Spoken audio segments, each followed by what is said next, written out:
tell us what this is about and what's the nature of your position. Okay, I'm the president of the organization, and what we do at God's Helpers of Raleigh is we feed the homeless and unemployed of the area. We're located at 1904 South Wilmington Street, which is right off of downtown Raleigh, and we're about a block or so from the Wake County Men's Shelter. What we provide is a hot meal breakfast. We are the only organization that actually provides breakfast in the morning that's not attached to a shelter.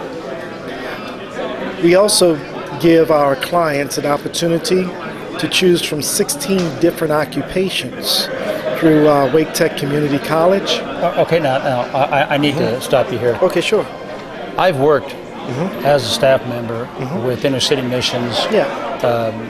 Of the kind you're talking about, feeding, I'm talking about, soup kitchens, Sure. and we did a lot of other things too, but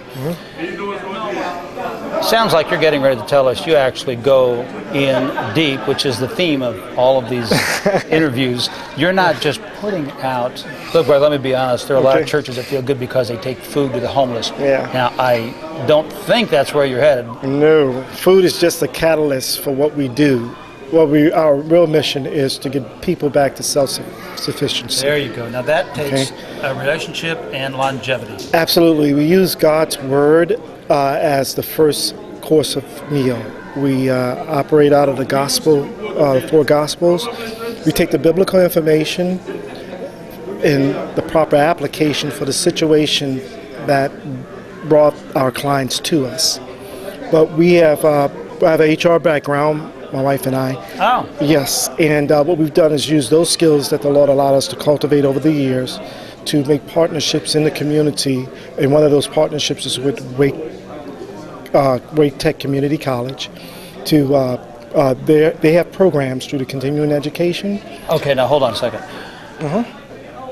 What you're saying is that the clientele at that school draws on a lot of the people with the needs that you're going after. Correct. Because people need pathways to be successful and to really come back to self-sufficiency. You would not believe the number of people who have college degrees, in some cases masters, and they're homeless. We have people who have tent cities who, for whatever reason, find themselves along the railroad tracks living for periods of time under tarps and so on. And we cannot, in good conscience, feed people a hot meal and a hot drink and tell them to be well and go on their way. Okay, I'm with you. You're in it for the long haul. Yes. Is it worth it? Absolutely. Absolutely. We are vessels to be used by the Lord. And that's how we regard ourselves. And we have to use our time and talent in a way that the Lord intended. All of it belongs to Him.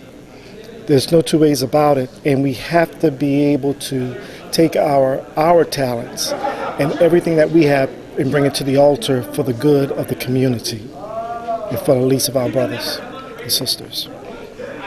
I'll tell you something, brother. I used to hear a lot of people talking about the social gospel, and I bring this up with different people as I interview them. Okay. And they talk about it as though the gospel, there's something wrong with social, but I say the gospel should always be social. Absolutely. The Lord give us a directive that we have to bring to bear all of who He is and all of the gifts that He's given to us, and we are to give them back freely in a way that benefits those, the least of our brothers and sisters.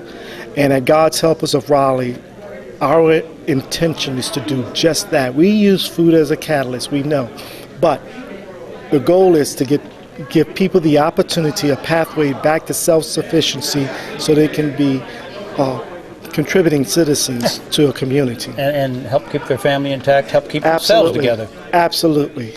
Absolutely. So,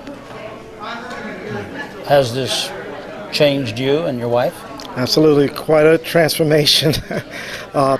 It takes a lot of thought and a lot of prayers to take and see where we are in the scheme of God's purpose, and how we are to take the talents and gifts that He has given us and bring it to bear in a ministry that works for His purpose. We are God's helpers of Raleigh. Are you a happier man today? Is she a happier woman today? Absolutely, absolutely. I'm just sorry she could not be with us here today, but for sure, we learn a lot of what the Lord has purposed our lives to be through the giving of the resources that He's given to us back to the community.